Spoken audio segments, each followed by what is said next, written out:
Hey, FlimsyLunchTray here, and welcome to our Wednesday edition video. We're back with our new player guide series.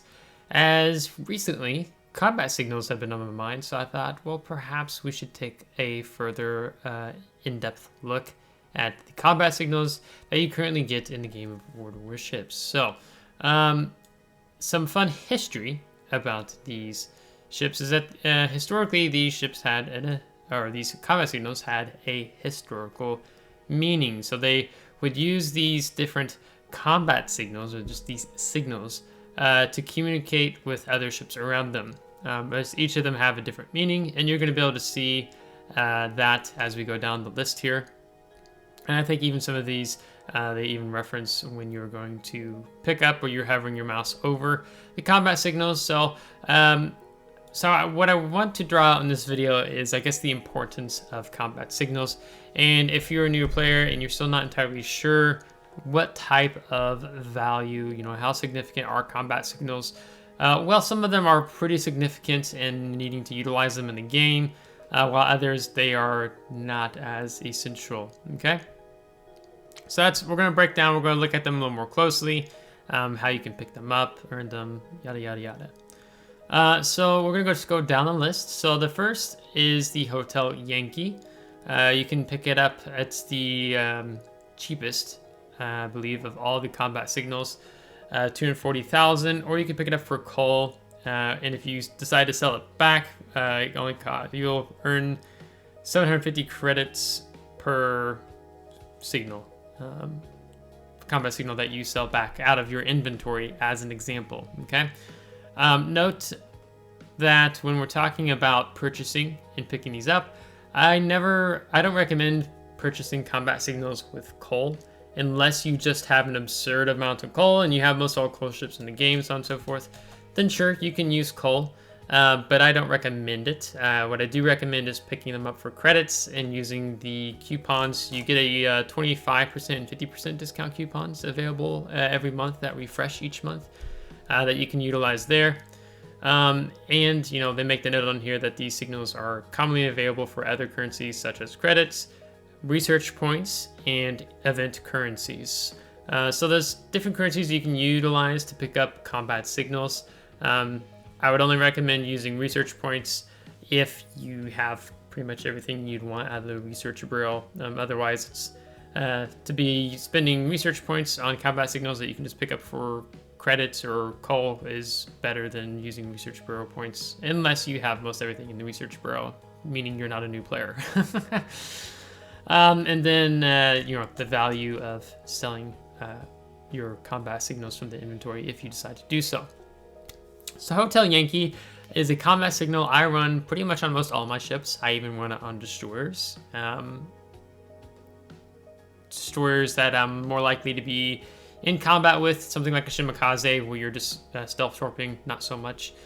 But the historical meaning is the vessel with which I have been in a collision has sunk.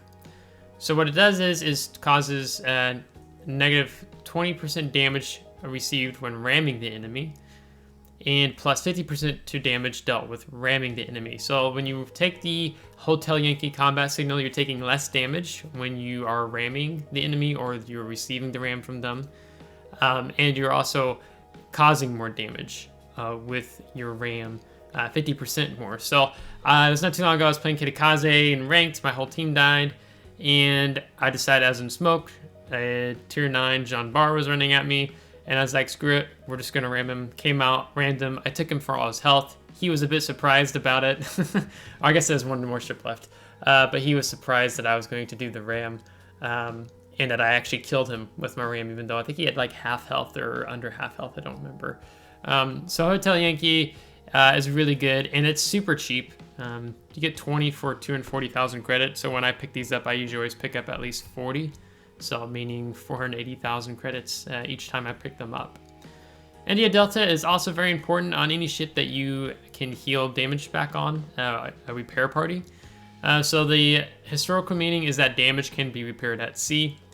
So plus 20% to the amount of HP recovered when the ship's repair party consumable is used. So again, it's only for ships that have repair party. It's not recommended, or I don't think you can even mount them on ships that don't have repair party. and 5% to the amount of HP recovered when the squadron's in-flight repair party consumable is used. So like on aircraft carriers, if you get the heal for, like, let's say your torpedo bombers, then you can you'll get to heal more damage back for them. So that's India Delta. India Yankee, which is not one I'm constantly picking up. I don't always utilize it all the time. Wait, no, maybe I've got it wrong. No, just forget what I just said. So India Yankee, it says I can get the fire under control without assistance. So this is like a survivability. It's confusing this combat signal with a different one, which we'll read later on down the road. But it's negative 20% to fire duration. So meaning that a fire that is burning on your ship will be put out negative 20% faster, or whatever the total duration fire time is on your ship. So you're going to see a lot of these ran specifically on battleships, battle cruisers, or just heavy cruisers. So something you like Stalingrad, you're going to be running it on. You know, you want to be running this on Schlieffen, Montana, Yamato. Every now and then I might run it on a Des Moines, but not always. And if you're at lower tiers, you can still use these, you know, maybe you're tier 7 New Orleans or something like that. So basically you're helping your survivability, because the reality is on the lower mid-tier ships, you do not get a repair party on most of them. So the damage you take, you're not going to be able to heal back. So that's what you want to be using India Yankee for. I never run it on destroyers. I never run it on... Don't run out, I think, on any light cruisers. That's just my approach.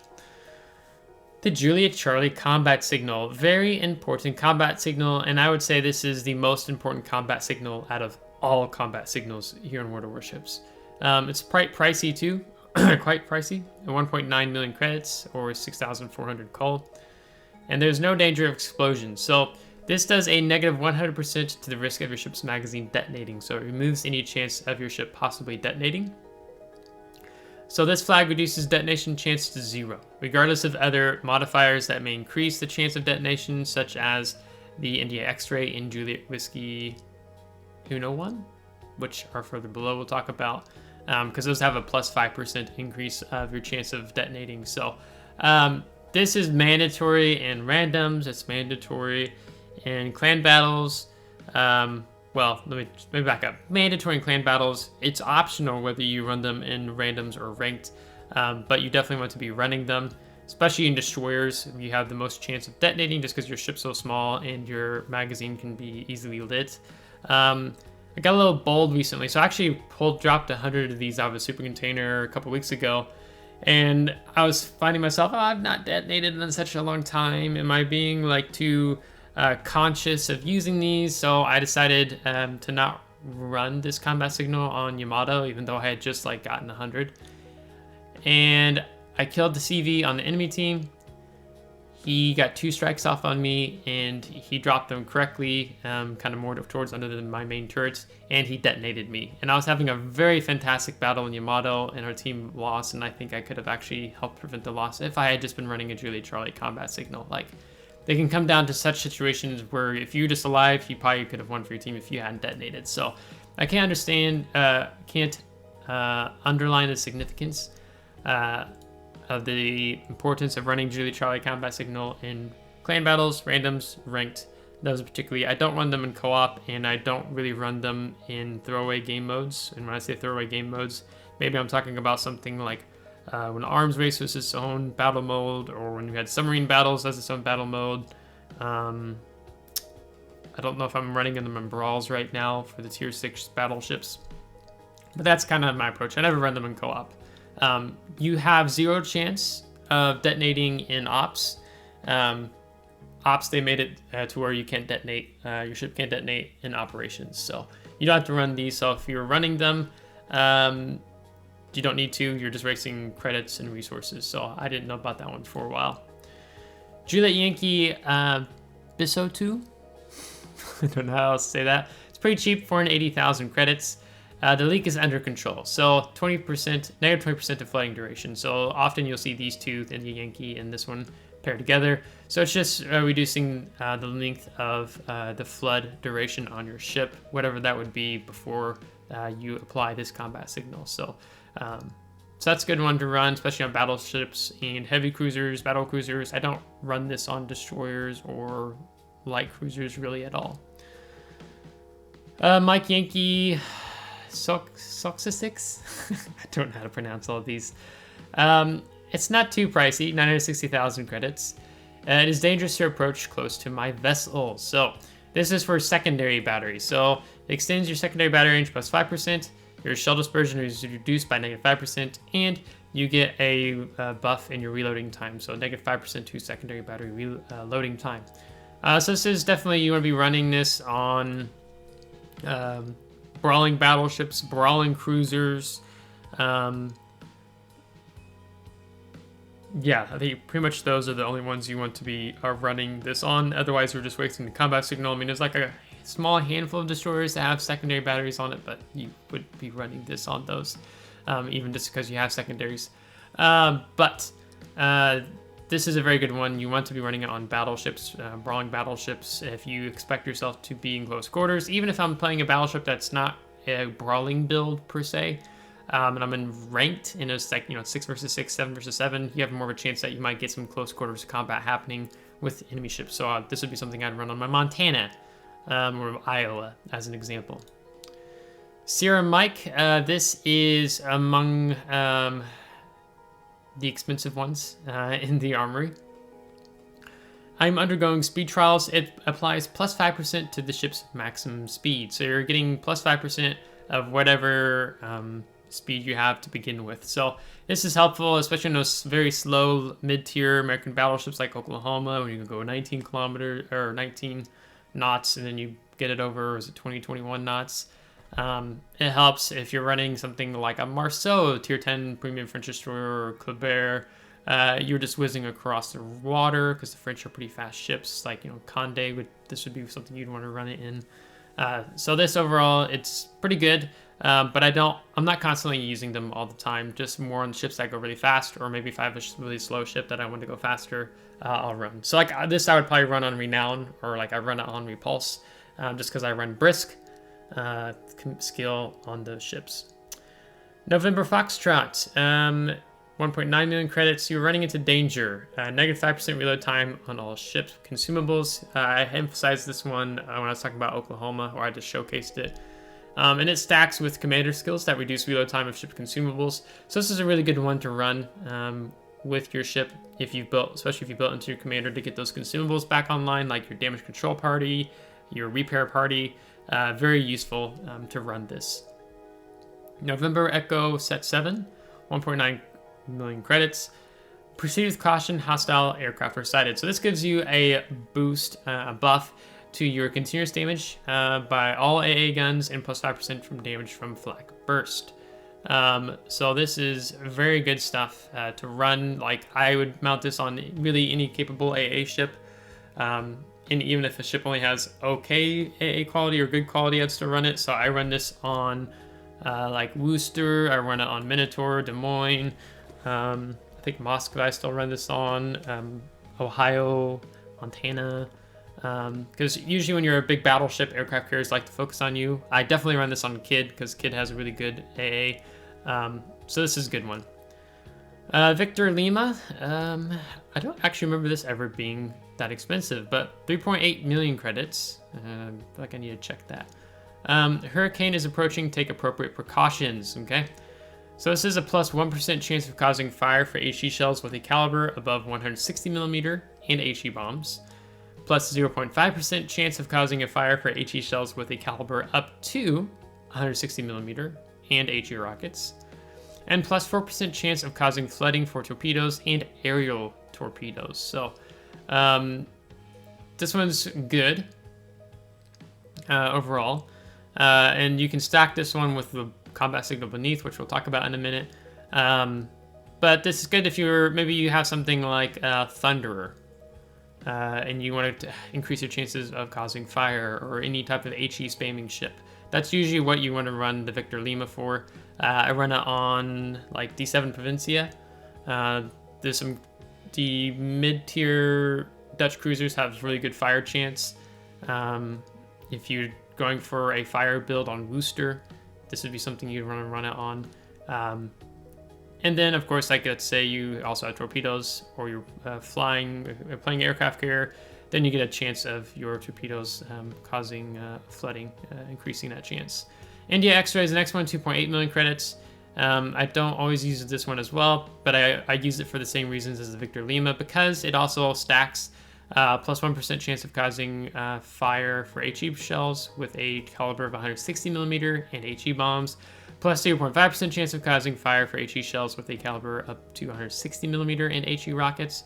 And then this one also increases a plus 5% to the risk of your ship's magazine detonating, as well as the one below. But if you're running the Juliet Charlie combat signal, you don't have to worry about it, because it will still will not increase the chance of detonation regardless if you have Juliet combat signal mounted and you're mounting these two. Okay, so same reasons I'd run this if I'm going for fire and fires. Juliet Risky Uno 1, 1.4 million credits. Leak is dangerous.